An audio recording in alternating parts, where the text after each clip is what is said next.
Welcome.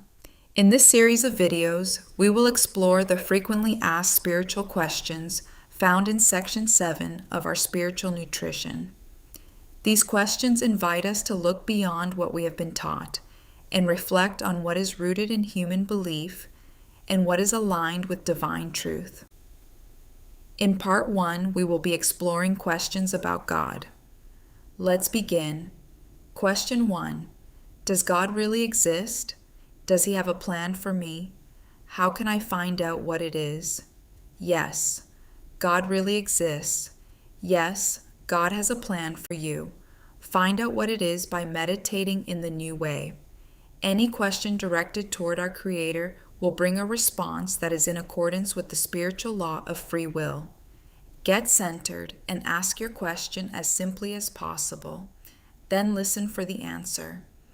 If the answer does not come immediately, there may be other information needed first.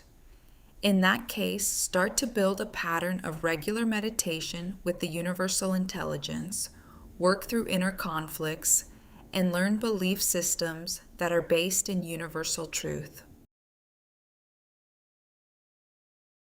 Question 2. If God is, why is there so much pain and suffering in the world?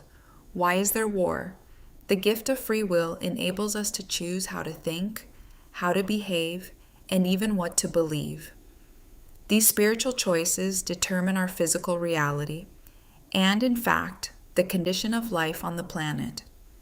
We are not judged for our choices or punished, but the universal intelligence allows us to experience their logical consequences. That is, if we judge, criticize, condemn, control, blame, hate, seek revenge, and so on. It is we who must deal with the physical results, accidents, injury, illness, and war of these negative spiritual choices. Our physical body rests upon the foundation created by our thoughts, attitudes, emotions, beliefs, and desires. Our planet and its life forms are experiencing the results of countless thousands of years of their outcomes.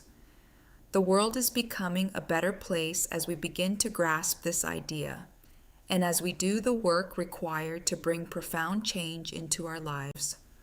War, genocide, crimes against humanity, and acts of terrorism continue to occur, just as they have throughout history. They are caused by our negative thoughts, attitudes, emotions, beliefs, and desires. Of course, we must be ready, willing, and able to stand up to bullies and aggressors. Pacifism is not enough to stop those on a path of wanton destruction. We must be willing to defend our way of life. Yet we cannot sink to barbarism when meting out justice to offenders. Doing so only perpetuates the cycle of karmic debt. It is far better to employ restorative justice. Question 3. Is God angry or disappointed with humanity? No. God is neither angry nor disappointed with humanity. Disappointment implies that judgment, criticism, and condemnation have taken place. And since the universal intelligence is unconditional love, disappointment is not possible. We are living in accordance with the universal spiritual law of free will, experiencing all there is to be experienced. And we will ultimately learn our way back to Source. This is the way, the truth, and the life. Question 4. Isn't it time God gave us some new rules of conduct? These are not new commandments, but rather goals and guidelines to help us become more aware of the presence of a higher wisdom than our own. Do not judge, criticize, or condemn either our fellow humans, ourselves, or the universal intelligence. Do not control our fellow humans. Do not rescue our fellow humans from despots and dictators. Forgive others as we would like to be forgiven. Strive for excellence rather than perfection. Seek guidance from the universal intelligence, for it is always available. Question 5. Are thoughts powerful? For your consideration, nothing exists in the physical without first having existed in thought. If the above statement is true, then this universe was thought of before it came into existence. Someone or something considered all the necessary components and processes for it to grow and thrive before releasing it. That may sound like a thinking God created everything. Personally, I cannot see another way for this universe to have come into existence. Not a being with a great long beard, sitting on a throne, dictating to all the little cherubs and angels what needs to be done, by whom and where and when.